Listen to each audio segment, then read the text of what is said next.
Hi, everybody, and welcome to the Monday edition of Moohead Radio. I'm your host, a big and furry bovine. Joining me on the panel, Brian and Rox and Rick and others maybe who will show up later. How is everybody? You're probably wondering, what is Mr. Moohead going to say when the Cleveland Browns actually won? Well, I'm happy that fans got to see a win. I think that's a good thing. The team is capable of overcoming bad coaching. Resilient, in the wrong kind of way. We won in spite of Freddie, not because of him. Yeah, it was so it would appear. I'm going to start out the program by, because the big thing that's being talked about, is this a turning point or a turnaround for the team, or is it just an isolated game? And I wanted to point out that Freddie Kitchens made just as many mistakes in this game as he has in other games. They were able to win this in the end because they had the ball last and they made a few important plays down the stretch to get the ball into the end zone. But the win definitely had nothing to do with a better utilization of timeouts, better play calling, or any of the things that we would hope to see an improvement from Kitchens on. So with that in mind, I wanted to start out the show with what he said Sunday after the game. Because I'm a person who believes that maybe the person themselves is the best one to analyze the kind of job that they are doing. And I want to find this exact quote here, and now I'm not finding it. That's usually what happens when I don't zero in on an article. Let me see what code word I'm looking for, the key word in this. AOL keyword search. This will be this will be great. All right, here we go. Question on how frustrating it was to have multiple plays on the goal line and only come up with 3 points. Here's what Freddie said.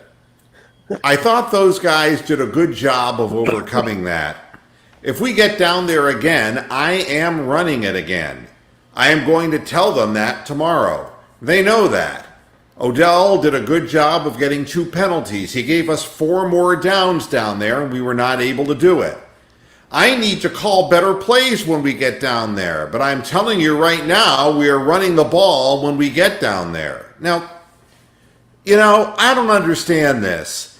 This is at least the 6th week in a row where he has claimed that he needs to call better plays, yet he will not turn the play calling over to anybody. When somebody keeps saying this over and over again, it's no different than jumping in the lake, or no different than I'm the head coach, or no different than Hugh Jackson speak. This is all just a crock of shit. And, I need to call better plays. Well, then get somebody who can. All right? So this is from his mouth. Here's what I see. His faith was rewarded with Antonio Callaway, wasn't it? The word out of Cleveland is that Callaway was benched just before the game because he arrived late. Callaway parked at a different lot than usual, was a few minutes late. The players stay in the team hotel the night before, but can go home in the morning and drive to the game. Here's Freddie's quote. I don't know if Callaway got the message or not, but I'm not wavering, Kitchens said in a conference call on Monday. I always want our guys to make good choices. I did what I felt the need to do, and it's over. That was in response to whether he's going to be inactive next week. Freddie says no, he'll be playing. So who's going to sit? The guy who won the game for us? These are all questions that I want you to ask yourselves If you think that this is a turnaround game, Cleveland fans, why is the head coach still saying that he's calling poor plays, refusing to give up the responsibility, and turning around and benching and unactivating or inactivating a player who he has given all of the reps to at wide receiver, basically, when he had no team practice and took the place of a productive third receiver on our roster? If you think things are going to turn around, I'll go one step further. And I'll read the headline: Colin Sexton's career night helps Cleveland Cavaliers continue dominance over the Knicks, 108-87. Yes, I watched the Cleveland Cavaliers, and I'll tell you something. You should too, Browns fans. If you're not, you're missing what I'm talking about. The Cleveland Browns have so much more talent than the Cleveland Cavaliers.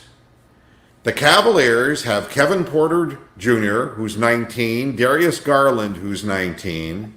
They got Jetty Osman, who I think is 22. Yeah, something like that. Yep. And they got Colin Sexton, who I think is 20 or 21 right now. And they're 4-5, and they've won 2 straight road games, which is something you would not expect 19, 20, and 22-year-olds to do. Winning on the road in the NBA is probably one of the hardest things to do, just because, well, there is home cooking on the home courts. I think everybody knows that. Hey, only 26 more wins. Well, you know something? The way I look at it is I don't look at this as how many wins the Cavs going to get this year. I'm looking at it, now. I mean, a lot of things can change. But one thing that I could see in these games, and it's every game they've played this year, it's not just the ones they've won, is that the head coach is being listened to. There is more discipline with 19 and 20 and 22-year-olds and guys who are really not star NBA players, guys like Larry Nance Jr., Tristan Thompson, Kevin Love's the only name we've got on the team. The rest of the guys who come in, Jordan Clarkson, I mean, he can shoot the ball a lot. Doesn't make all of them, but he's a volume shooter. I mean, Matthew Dellavedova. I mean, I'm looking at this team and I'm saying, how in the hell do you win with this? But they're playing together. And Colin Sexton is actually... the same kind of thing that Boston went through when Ding Dong and Hayward went down with a catastrophic knee injury or leg injury. And they had to play all these young kids. They had a freshly recruited college coach, and they had basically a college system in place as far as rotations and style of play and sharing the ball and being unselfish. And they won. And that is as good an analysis as I was going to give. Because the truth is that Tyronn Lue couldn't coach his way with young players out of a paper bag. He didn't want to even do it. He became physically ill at the prospect of doing it. I look at a guy like Colin Sexton, who last year was strictly a stand out there and hoist the ball, 19-year-old kid. Kind of like Kevin Porter Jr. is right now. Kind of a guy who wants to do it all one-on-one, Colin Sexton is sharing the basketball now. Darius Garland, who's 19, looks like he's 24. Now, he's not shooting the ball as well as he could, but gosh, he's composed. He's calm. He gets the team into sets. He penetrates and dishes off. Some of the passes get stolen. He's not used to the tempo and the pace of the game. He's 19. But he's composed emotionally. Jetty Osman's a human turnover machine. But you see, there is something else in this equation besides what Brian said about Brad Stevens / Beeline. The future of the NBA for the vast majority of teams is not in who can get LeBron or Kevin Durant. It's in who's going to draft who and how are those players going to adapt to being in an NBA culture. It's going to require teachers. It's going to require coaches who have the patience and are used to dealing with some of these knuckleheads who are young. That would be college coaches. The future of the NBA is not the Greg Popoviches and all of that. The future of the NBA lies in college coaches. And that's where you're going to see this old boy network finally dry up in the NBA, and guys who are college coaches will get an opportunity to coach up players who are young and inexperienced. With that said, well, and I think you're, in addition to the college coaches, I think you're going to see more of an influx of the European coaches because they've got kids that turned pro at 16. That's right. I mean, Jetty Osman was playing in Turkey when he was 16, you know? That, not at all an uncommon situation. Ricky Rubio, the same thing. You know, they start very young. Porzingis, yeah. I mean, these guys start out very, very young playing EuroLeague. But to me, I look at the Cleveland Browns and I say, Freddie Kitchens can't motivate any of the players to do the right thing. I mean, if you can get Colin Sexton to pass the ball, I mean, for God's sakes, you should be able to get your players to show up to the field on time or to not jump off sides in obvious situations where it's me. Think team. Beeline's able to do it. Why can't Freddie Kitchens? What's the issue? I would like to thank Hubbard for his false start, preventing Freddie from turning the ball over on downs. You want to talk about a fortunate mistake, because he would have. He's one-dimensional, he's just stubborn, and he's stupid. And, I'm thrilled for the players that they won, but I'm going to say something else that's going to piss everybody off. Buffalo isn't very good. I know what their record was coming into the game, but you wait to see what happens by the end of the year. You wait to see once this bubble is burst. You're going to see Buffalo in the coming weeks go just turf. They're just not good enough. The quarterback's not accurate enough. They can't hold teams to low point totals every week and every week. Not possible. And as the season progresses, now that they're 2 games behind the Patriots, now they're fighting for what? A wild card position? I'm telling you, Buffalo ain't going to be in the hunt.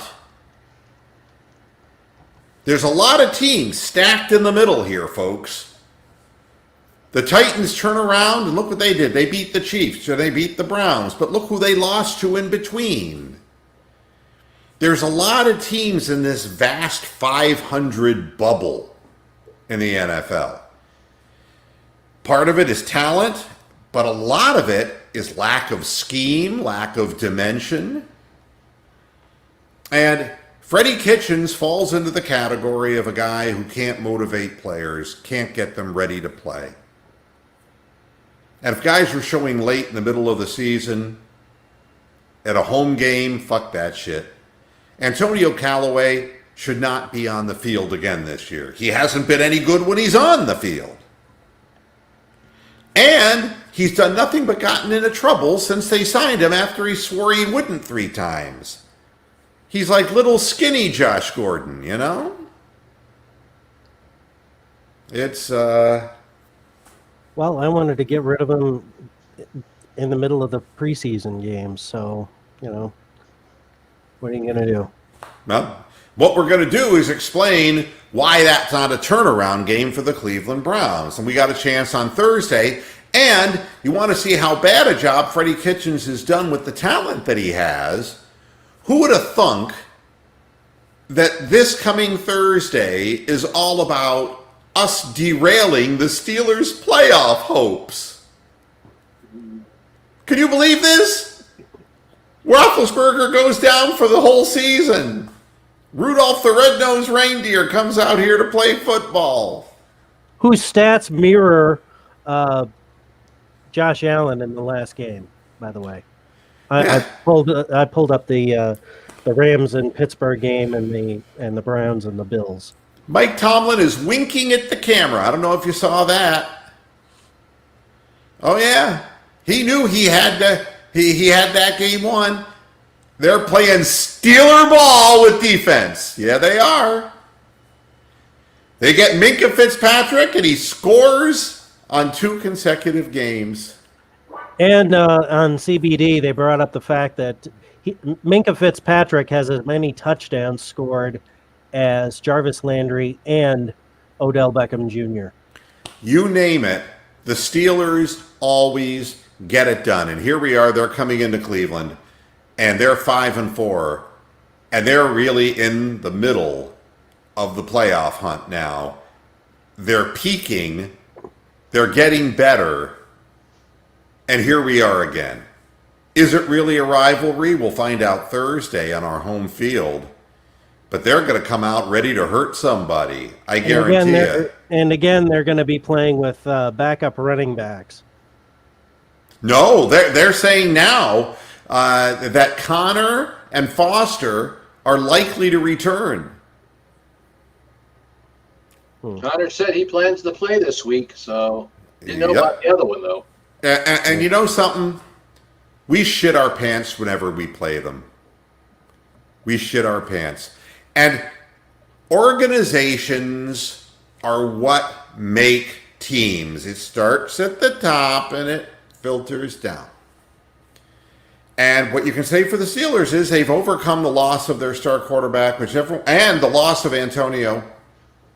And you, with AB gone, okay, and no Roethlisberger, what chance would anyone have given them? But here they are, like they always are, winning with defense and finding a way to get it done with turnovers, with pick sixes, whatever the important bounce of the ball, it goes their way. They're the Steelers. And the fans are at towels. And it's like reliving a fucking nightmare. It's like Groundhog Day. So if you want to find out if it's a turnaround season, just wait till Thursday and let's see how we do against the Steelers. Because turnaround implies that we're going to get better from here. We'll see. But I'll tell you one thing. I think that this game is the game that they can steal. I don't think that they'll have. If this game were in Heinz Field, I would be more heavily weighting the score towards the Steelers. Well, I mean, you know, a good point about Levy and Bell being out of there, too. I mean, they've lost what people would have thought would have been all of their offense. They're still winning with defense. It's crazy. You know, and they found a replacement for Ryan Shazier. Oh, they always do. Ryan Shazier was a replacement for somebody else. Yeah. You know, you can name the goddamn linebackers. It always happens that way. Well, there were a lot of Buffalo fans in Cleveland Stadium yesterday. Mark, you could hear them cheering when they scored that what looked like a touchdown off of the ridiculous Freddie Kitchens shovel pass call. You could hear the cheers. And Mark, it's even worse when the 49ers play the Arizona Cardinals. Yeah, really. Going all the way back to Scum Devil Stadium. It was 3/4 49ers fans, and they were Californian 49ers fans, not people that lived in Arizona. And Cindy, halftime, not postgame. Everyone's going to be going to bed. I know this one by heart. So, yeah, get me at halftime. Catch me at halftime. I'm not sticking around for afterwards. Step by step, inch by inch. Hey, Mo! Hey, Mo! Hey, Mo! Hey, Mo!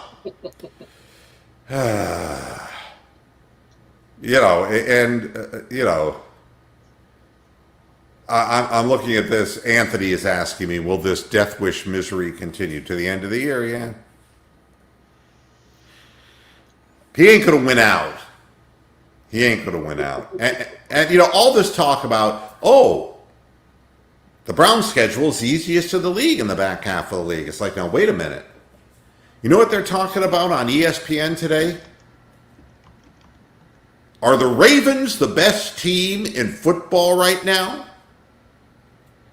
We got another game with them. The Steelers are on a roll and beating good football teams. Beating up on... they're trouncing the shit out of the bad ones. Yeah, and Jared Goff getting rushed and sacked. You think it's not going to happen to Baker Mayfield with our offensive line? We couldn't beat the Rams. Steelers did without their quarterback, their prime running back, their prime receiver. We had 11 Bills on the wrong side of the line of scrimmage. I mean, I look at the, I look at this and I say, Cleveland fans, just sit and wait. You'll see what happens. And, if you think in a close game that you can count on Freddie Kitchens to make the right call, I don't think that's the case. And I know Derek said here, yeah, the empty backfield is a Freddie specialty, Kind of like his head. He got away with it early in the year, if you remember, when Mayfield was just able to get rid of the ball and threw it into the ground, basically spiked it, and he was hit. And that was also when Greg Robinson just whiffs on a guy. It's the same thing, And something? We saw Kareem Hunt block. If you would have told me that Kareem Hunt was a good blocker, I'd have said, well, maybe that's what playing at Toledo does. Maybe it makes you pick up those kinds of skills. But he wasn't in on any of the 9 goal line plays with Chubb. They weren't using him as a lead blocker in the, and ones to go for a touchdown. So you saw it with your eyes, I saw it with my eyes, but Freddie Kitchens didn't see it in practice. Not going to win with that. And I'll tell you one other thing that's remarkable. And I'll continue with the Cleveland Cavaliers thing. The New York Knicks are horrible. But why are the Knicks horrible? The reason is they can't get anything done. They draft the wrong people. Consistently, they get the wrong players. Now, Fizdale, their coach, was stepped on by higher management. I don't know if you heard this story, but it's crazy. After the Cavs crushed the Knicks, it's customary by NBA protocol that the NBA coaches, and it's mandatory, that they talk to the press after the game. If you don't, you get fined. You got to do that. But do you know, this is unbelievable. The general manager of the team beat him to the punch.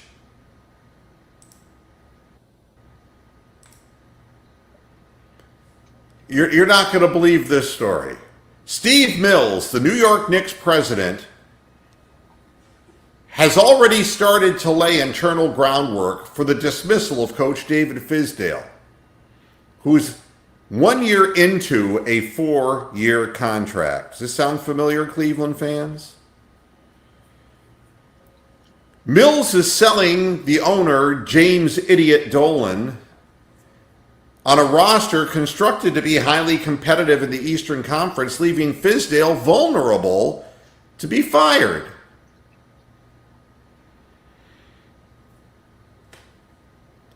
Mills delivered the first public salvo by zipping in before Fizdale could go to the press, and jumps in with his own press conference and says, it's a lack of consistent effort and execution, and that the struggles aren't because of an overmatched roster. That means, as president, it's not my fault. It's Fizdale's fault. Now, let me go over this, and I know people saying, but I thought this was a Brown show. Well, it is in a way, because you're going to see where this is going in a heartbeat. So here's the players we're talking about. 19-year-old R.J. Barrett, who's shooting less than 50% from the free throw line, let alone from the field. He's very young and he's very green, and he doesn't look like he can shoot straight any more than Darius Garland could, but he's young.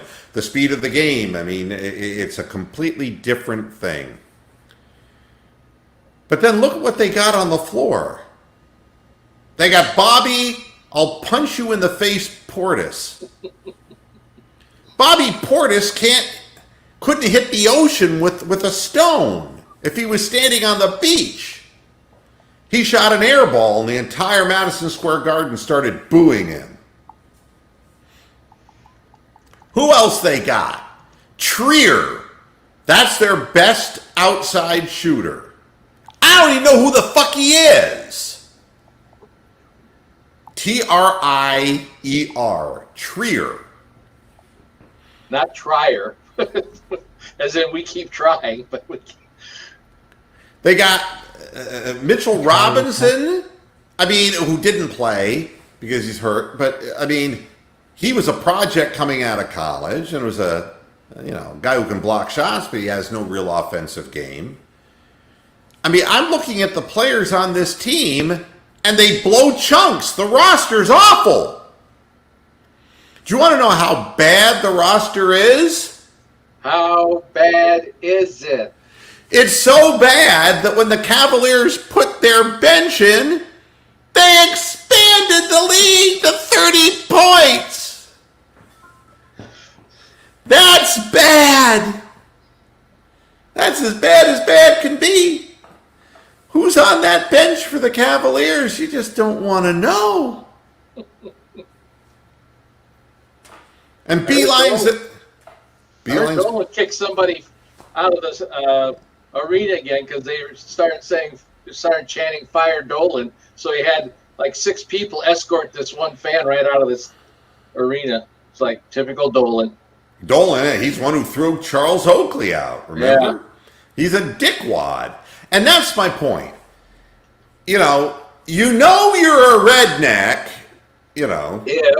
If right, all right. So you're a bozo organization if you're paying 2 or 3 men to do one job because you fired the other 2. Sound familiar? Browns fans? I don't know how long Chudzinski was on the payroll, how long Shermer was on the payroll, but this sure sounds familiar to me. The Knicks and the Browns. Haslam, Dolan. Hey, we're the monkeys. It's bad. The reason at least they had a cool car from George Barris. Yeah, there you go. We don't even get that. Yeah. This is obvious to me. Kevin Knox, that's who you drafted? Guy can't shoot. That's not Fizdale. He acquired this sack of shit roster, as every coach has before him. And it doesn't matter. They're the joke of New York no matter what. Hell, even the Nets are 500. Sorry, Kyrie. You're going to find out the Earth's flat because you're going to fall right into the ocean and drown, motherfucker. But that's good in New York. 500. Knicks fans would pray to the baby Jesus for 500. But they got James Dolan, and it's never going to change.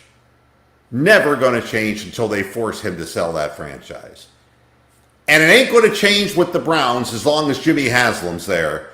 Because once it starts out this dysfunctional, I mean, look at Daniel Snyder in Washington. Oh, Dwayne Haskins is now going to be the starting quarterback for the rest of the season. They're going to dot his fucking I. You have a request to come on by Fish Basket. Fish Basket. Yeah. The link's over in the description. Yeah. Here, I'll put the link up for you. Here you go. Hey, Jake. How you doing? You look like that James Bond guy.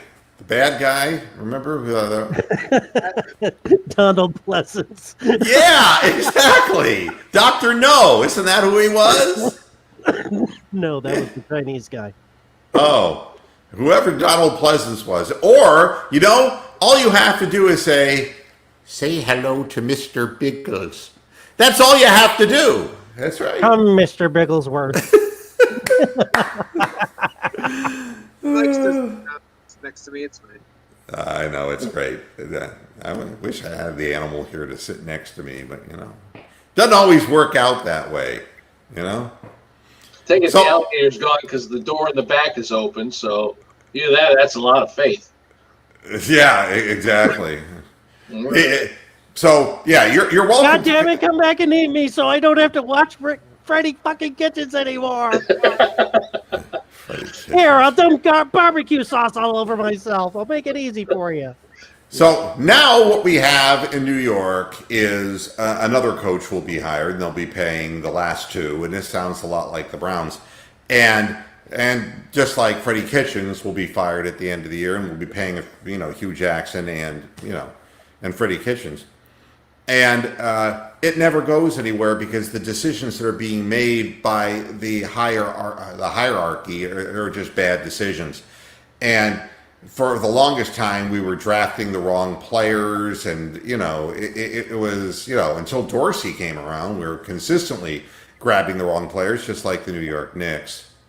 So it's a bad situation. And Spectre, that's right. There you go. There's the correct answer. Oh, and here comes Mr. Bill's dog. There's Derek Frisbee, AKA. What's Fish up? Basket. Hey, what's up? What you got for us? Depends. What are you asking? You want it on the show. I'm drawing comparisons between the New York Knicks organization and the Cleveland Browns, and that ineptitude starts at the top. That's what and it's hard to tell what Baker Mayfield is because they switched the offense up on him, and who knows? Oh, yeah. I mean, the Knicks and the Browns, it's laughable on how similar they are because no matter how much you put there, they're always going to find a way to mess it up. I mean, they had Kristaps Porzingis, not anymore. The Knicks are so slow of foot. I don't know if you watch the game. Don't forget Jeremy Lin's sanity. Well, he's not there, is he? No, but that lasted for like a month, and then he was out of New York forever. Well, I mean, the thing is, the press had to have something to write about. Now, that is the slowest team I've ever seen in my life. The Knicks couldn't keep up with the young Cavaliers. The Cavaliers were beating their brains out in transition. I mean, inexperienced players just whipping up and down the court and just fast breaking, getting turnovers and outrunning them.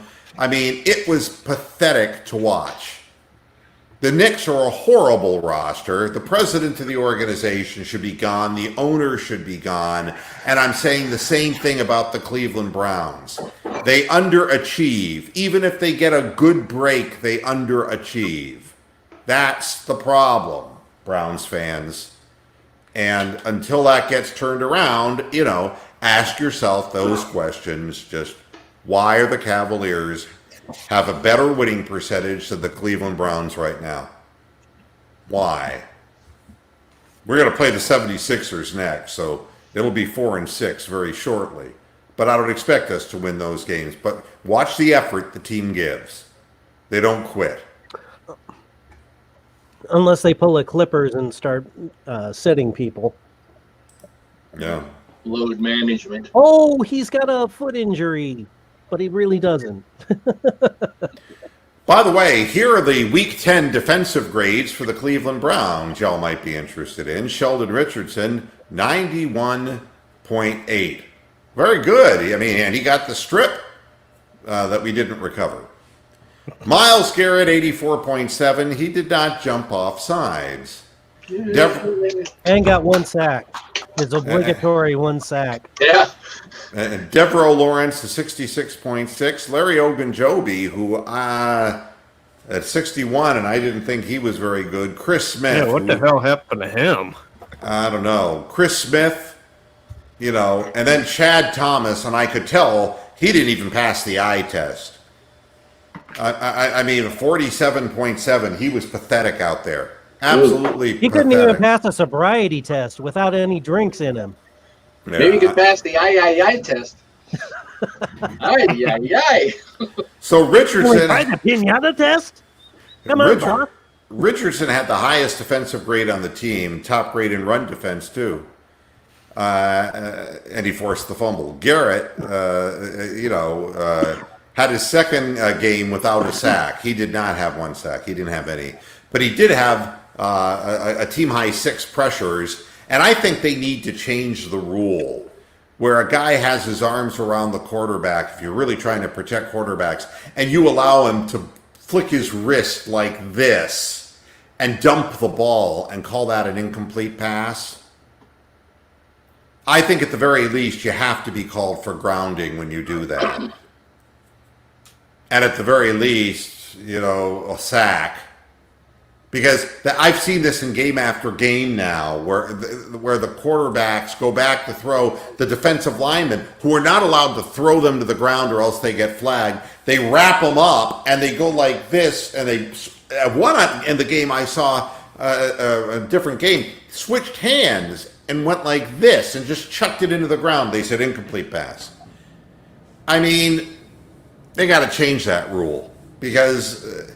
If you got both your arms around the quarterback and he throws the ball into the ground, he's grounding. He's not trying to make a play.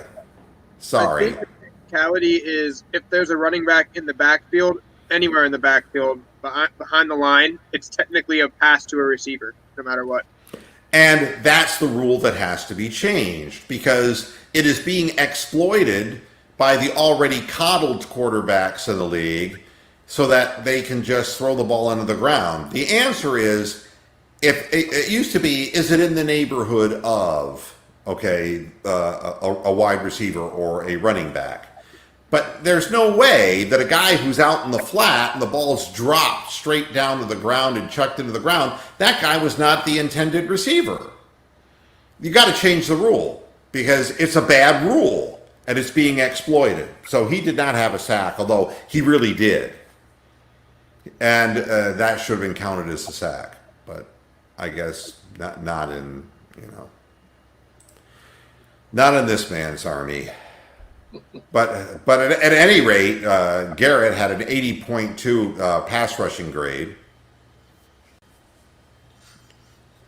Thomas played 54 snaps. This is unbelievable. He had a sack, but finished with a tackling grade of 32.6. Whiff. Full day. Yep. Our linebackers, not so good. Mac Wilson, a 57.7. Joe Schobert, a 43.9. And Takitaki, a 78.7 in a very limited sample. Schobert had 2 tackles.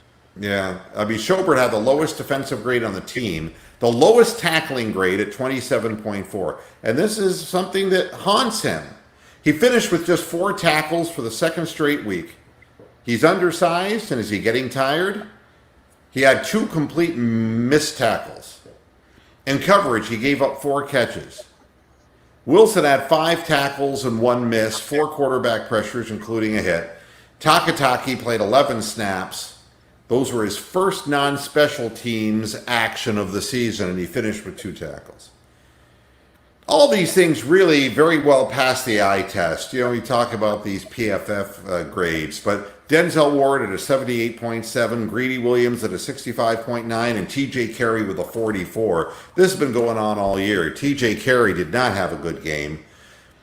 The lowest in coverage, a 41.7, they were picking on TJ Carey. He had one missed tackle and gave up 2 catches on 2 targets and had a penalty, which was declined. Yeah, that number, 78 for Ward, if you watch the game, he had a much bigger impact. That's right. But I'm saying he passes the eye test. I knew he was the top-rated cornerback. Safety, Demarius Randall at an 85.7, Justin Burris at a 66.8 because he had to come in, and then Morgan Burnett at a 47. And Burnett led the team in tackles for the game. You know, he had 4 pressures and 9 tackles, 1 miss, but he gave up 5 catches on 7 targets. And Burris only played 10 snaps in the game. So, you know, Randall, meanwhile, top grades for tackling at an 82.2 and a coverage at 81.6. So there you have it. You know, the depth only goes so far for this team, and it seems like the cream rises to the top. And keep an eye on Joe Schobert. He may be starting to weaken. And I think those linebackers are going to be a huge part in this next game coming up. Because if you look at Mason Rudolph, a lot of what he does is short over the middle stuff. You know, similar to Baker, he can get out and buy time, and you know, but 99% of the time it's not going to be downfield stuff. So I think these linebackers are going to have to be huge in coverage. I think guys like Mac Wilson could have a big day. Yeah, Not saying we're going to win, but Crembley Q, great reference. Primo Carnera. Primo Carnera, for those who don't know, was the heavyweight champion for a very brief moment in time. He was a mob fighter who was maneuvered into the championship by the mob. The movie The Harder They Fall with Humphrey Bogart was loosely based on Primo Carnera. Primo Carnera is the reason that there was a character in Punch-Out called Glass Joe, okay? His jaw was glass. Anybody who hit Primo Carnera, Primo would drop to the ground. He was a big man, 6'6", 6'7". He was a monster for his time. But And he was played by Humphrey Bogart, who was like 5'9". No. He was not played by Humphrey Bogart. Was the manager that come up. Yeah, but Primo Carnera, and that's what our guys do. They go to the ground. You know, our guys drop like flies, and it's not real good. You know, crossing routes are what they do, and, you know, the middle of the field continues to be taken away from Baker Mayfield. The thing that's interesting about this particular game is the big 24-yard pass was a sideline pattern that had air under it, and he dropped the ball in. But what I've noticed about Baker this year, he's much more confident throwing the ball over the middle of the field than he is throwing the ball toward the sidelines, especially the deep sideline pattern. and that's how he's been his whole career, especially going back to college. What Lincoln Riley did was a lot of over the middle, a lot of play action, a lot of fake scheme stuff, and get guys open over the middle. And a lot of it was the rollout stuff that you've seen a little bit more, at least this Sunday. But yeah, that's his strengths. Yeah, and you got to have touch on the ball to drop the ball in on that. But what you're seeing is those balls that he was trying to squeeze into Odell Beckham over the middle, they're not there. Teams are covering the slant because they know that's where the Browns want to go to. And the Browns have to figure out, at least they did with Kareem Hunt. It's a big difference than having Dontrell Hilliard. When you throw the ball wide, there's a chance he could juke somebody and actually get some yardage. So you've got to use, the east-west of the field, not just the north-south of the field. That's the problem with the Browns is that, Jarvis Landry is notoriously a guy who is an inside route runner Odell Beckham, they have him running inside, and Rashard Higgins is a guy who is a kind of a route runner, but is not a breakaway speed guy. So he very often ends up in intermediate. And he's not on the damn field. Well, yeah. Well, we could go on and on and on about that. I mean, so help me if Antonio Callaway starts. You know. I know. No, I mean, don't say oh no. No, Don't I say said that. I know. Oh. I'm saying I'm going to be pissed too. Yeah, I mean, it'll just make you shake your head. And against the Steelers, you have to expose Joe Hayden. You got to have three wide receivers in the game because Minkah Fitzpatrick's going to shut one group down, and they're going to play zones. Yeah. They're going to play zones against Baker, and they're going to confuse him into throwing into all kinds of traps. That's what happens. If the Browns are going to have a remotely chance in this game, you're going to have to go through Chubb and Hunt because they've shut down that passing game since they've got Minkah. And I've been watching Robinson very, very closely the last 2-3 games. Maybe not the one where he was out, obviously, but when he's been in, he's horrible. He cannot give anybody time to save his life. So if you're going to have a chance, if you got TJ Watt, or somebody else coming through, you're going to need that extra running back there to block. And you're going to have to beat them running to open up the pass because they're just going to shut it down. It's what they've done all year. Well, I mean, if you don't believe me about the Steelers, the Steelers lost the game that Roethlisberger had to step down by 2 points. The next game they lost to the 49ers by only 4 points. And then they won 5 of their next 6 games, losing only to Baltimore and only lost by 3 to Baltimore. Pittsburgh's now a good football team. And we're playing a lot of these kinds of teams. Buffalo is a lot like Pittsburgh. They're winning with their defense. They don't have enough offense. They don't have, but Young but the difference is Pittsburgh's getting takeaways. The Bills made bold stands, but they didn't really get the big takeaway that they needed. The Browns, who were a turnover machine, didn't turn the ball over, and that's why they were stuck on a low point total because they didn't get any gimmies. Yeah, Pittsburgh will force the only that. 2 turnovers were the safety and then the turnover on downs after the 94 attempts from the 3-yard line. Right. I mean, and the fact that Pittsburgh's winning 5 out of 6 and only lost to Baltimore, and they're asking if Baltimore is the best team in the AFC or perhaps in football, they beat the Patriots. And we talk a lot about hidden yards as well. What about every time Hilliard has room, he calls a fair catch? Notice that yesterday? Who, Hilliard? Yeah. Right, and he doesn't always catch it. He doesn't always catch it either. He had 15 yards of room and called a fair catch. The drive game winner. And it was like, those are yards you could use at any point of the game, and you just literally give up on that play. Well, he has no explosiveness. He can't return kicks because he doesn't have the speed. He shouldn't be on the roster. He doesn't block.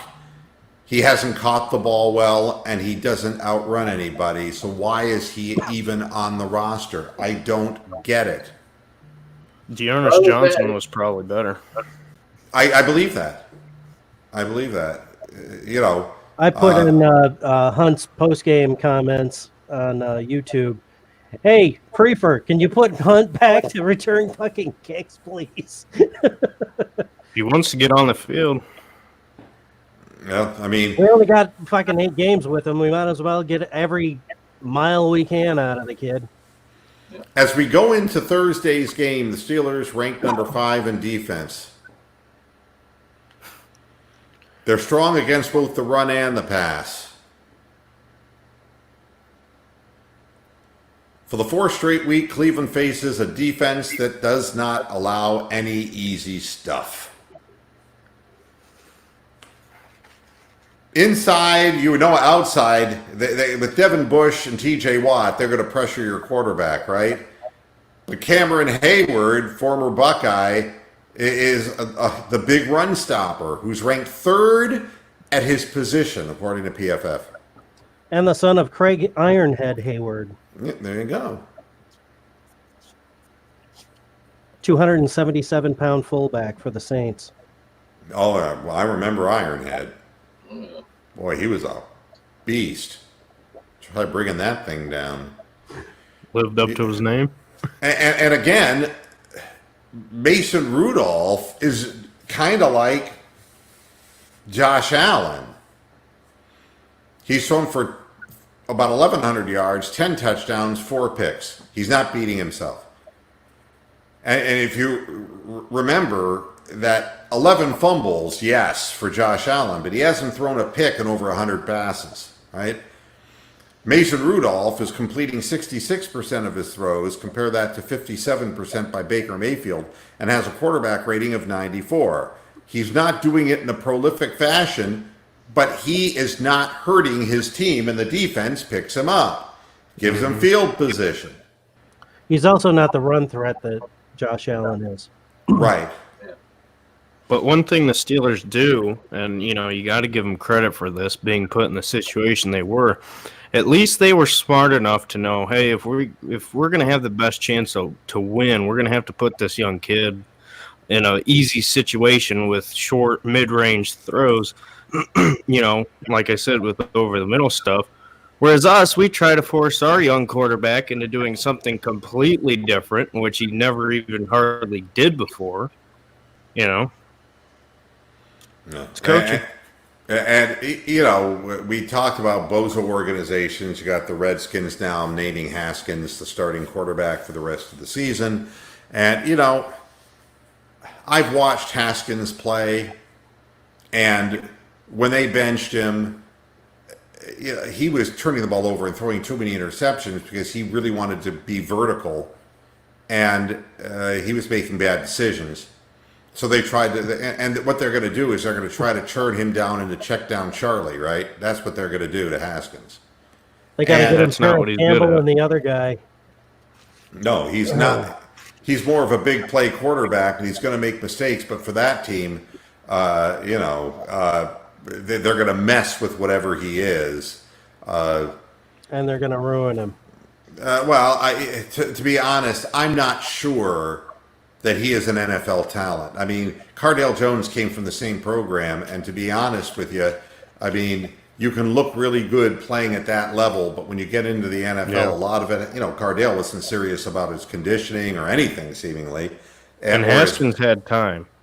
That's one thing at Ohio State. He had the receiving talent, obviously the running back talent, but he had time. Here on the Redskins, he doesn't have nearly the receiving talent, and he has no time. So and his mechanics aren't good. I mean, I'll tell you. I mean, it's who was the guy from LSU? Was it Jamarcus Russell?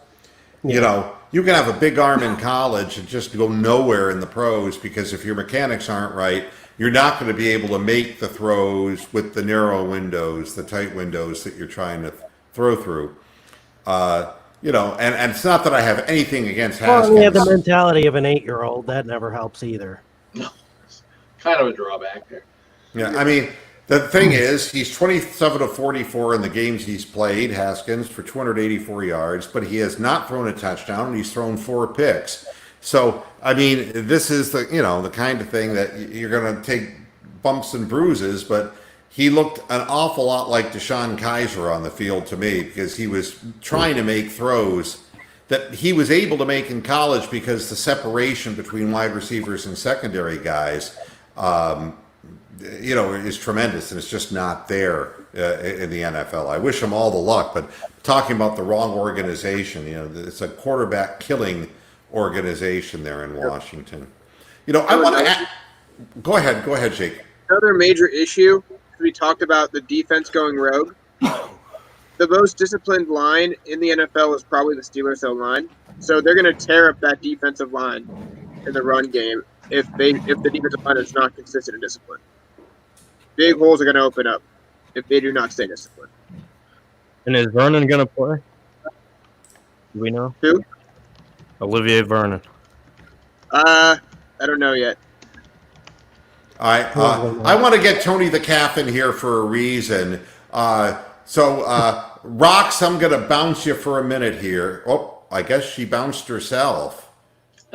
Wow, talk about reading my mind. Hey, Tony, how you doing? You got to be a happy guy, huh? Everybody put your oars in the fucking water. We're rowing that boat, bitch.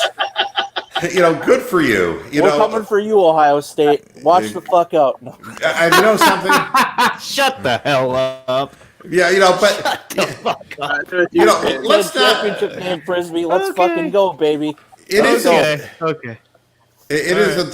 Thank you, Rox. I appreciate it so much. Thank you. Maybe you guys can have a couple more illegal recruits or have some more off the field cheating. But going on. Cover that up. This isn't a referendum on the Golden Gophers and the Buckeyes and all this. This is what I was talking about on my solo show, that it was kind of a last-minute deal about the wonderful nature of sports and what makes sports worth watching. And I watched that game, and it was everything that you could ask for, because you really, and I know you did too, Tony, you expected to lose that game in the end, and I thought for sure they were going to lose it. I really did. Yep.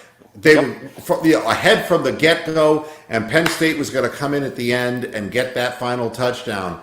And really, when the interception happened in the end zone, it was like I was cheering for Minnesota because, look, I mean, their coach comes from Western Michigan, and nobody would have seen this coming, and it doesn't matter whether they can beat the big factory of Ohio State or not. Nope.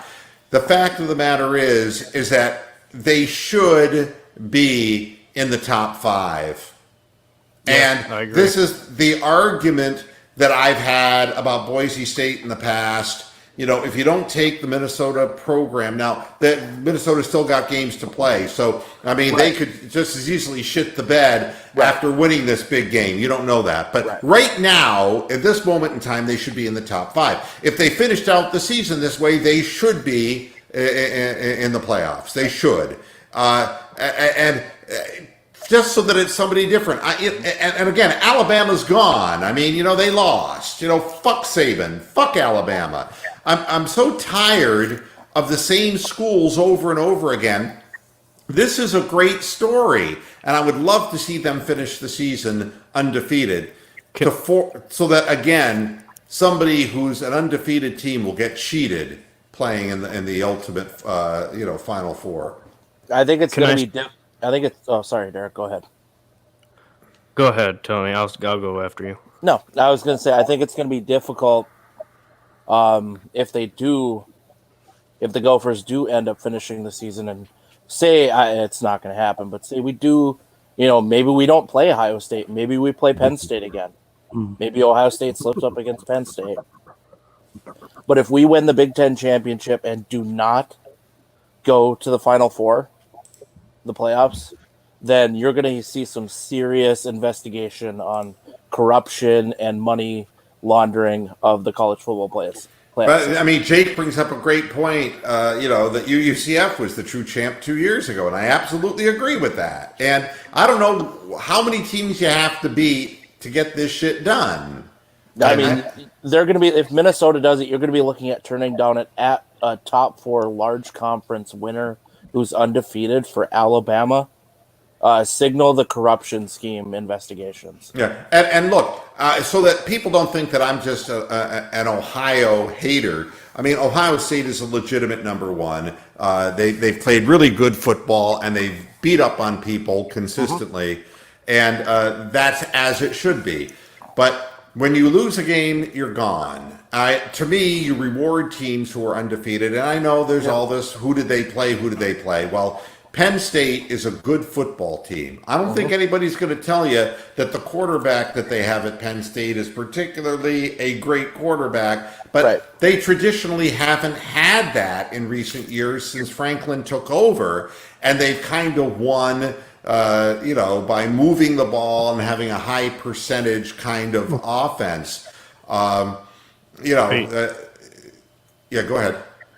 I was just going to say, Tony, I know I did laugh at you there. It is a lot of good fun. I'm not seriously laughing at you. I know. You get it. I know, buddy. But I I gotta tell you, I'm very impressed with Minnesota. I think me, like everybody else, went into that game, and the committee as well, thinking Minnesota was not going to be able to live up to the record, and they had Penn State rated high.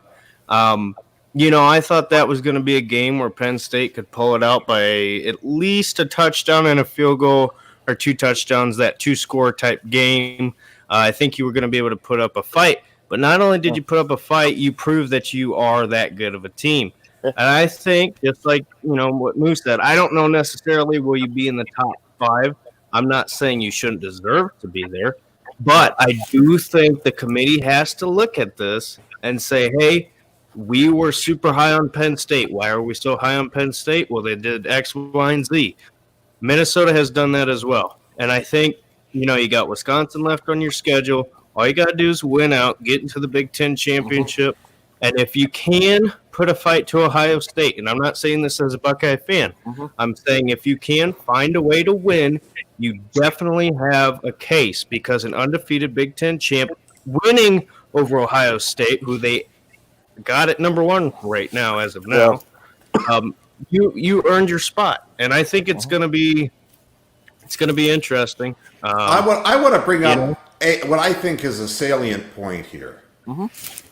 If things were as they used to be before the big money came up, would Indiana State Sycamores have been in the national championship game with Larry Bird against Magic Johnson's Michigan State team?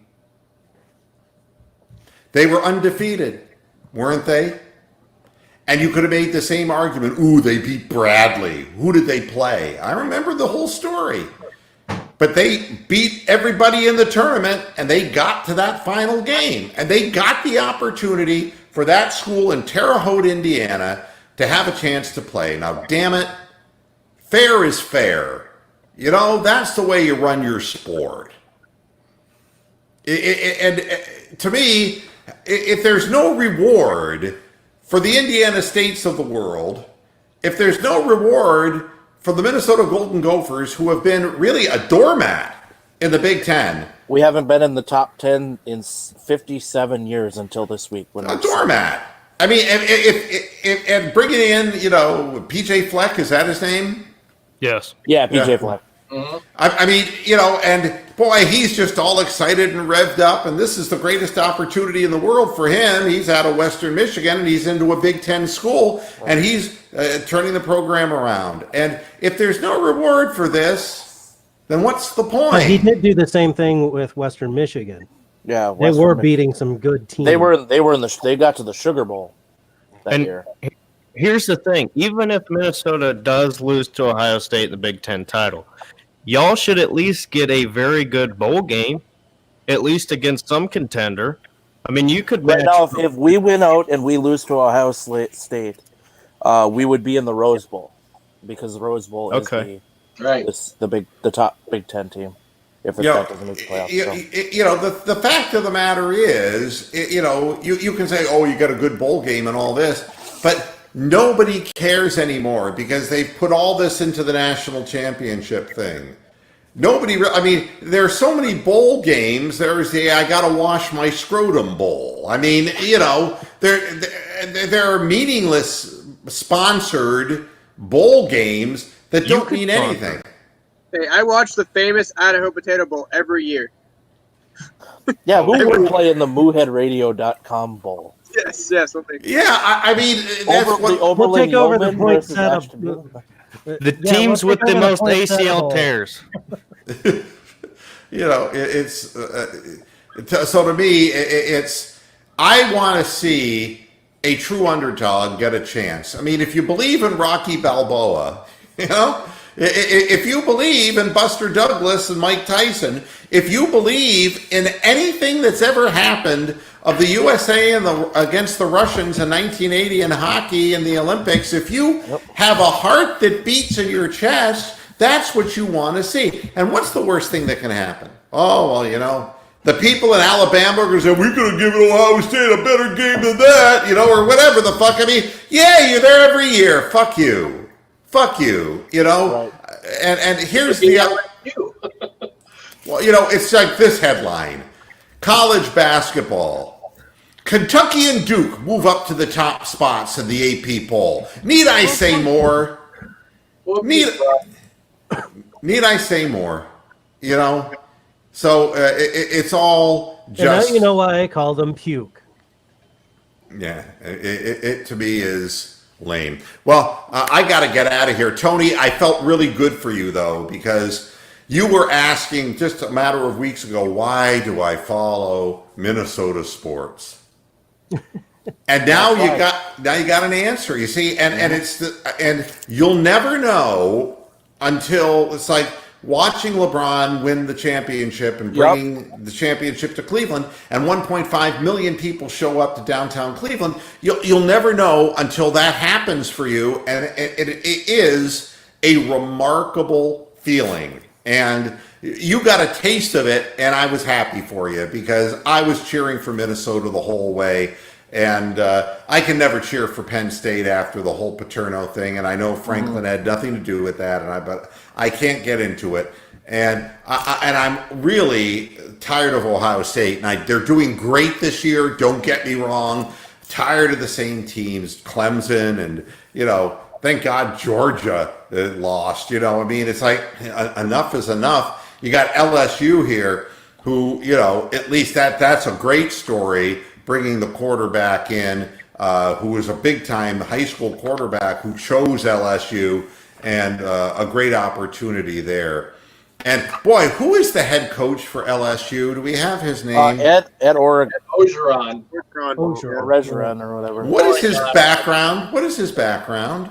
He's Cajun.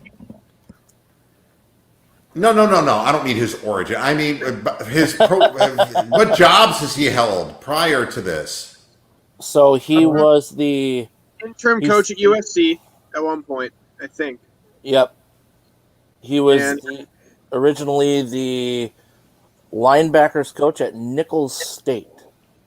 Then he went to Syracuse, head coach at Ole Miss, and then went up to the NFL, became a defensive lines coach with the Saints, and then went to take the defensive line coach at USC, became the interim head coach, then went to LSU's defensive line coach, and now he's the head coach. I mean, it's amazing because the guy looks like a Bronco Nagurski guy, and his voice. Did you hear him talking after the game? As shit. Yeah. Well, I mean, he's a yeller during the games. Yeah. So he ends up with no voice by the end. But doesn't that just fit? He's a defensive line coach. I mean, I would believe that. I mean, but it's a great story for LSU as well. I mean, LSU, I'm trying to think of what LSU's had to cheer about basketball-wise. Well, it was Pistol Pete Maravich back in the day, and then Shaq, definitely. Shaq and Roberts. Yeah. LSU had Ben Simmons a couple of years ago, but that's... Yep. Yeah, that's true. And quit on the NIT. You quit on the NIT. Yep. So, these are the great stories, and I hope that the NCAA doesn't fuck up the few really good stories that we have. I got to get out of here. It's time for me to move on. Tony, congrats. Good job, everybody here on the panel. And you're not going to see or hear from me again until halftime Thursday. I will put up my predictions for the game on Twitter, and based on... Are you doing a post-game Thursday night at 11? No, too late, man, too late. No, but I will do a halftime show, and because I think everything is going to be decided one way or another at the half. I have a feeling that we're either going to show we can play with these guys, or we're going to lay down again. Where is that game? Cleveland or Heinz Field? Cleveland. Oh. And that will make it even more painful, thank you very much, Bronk.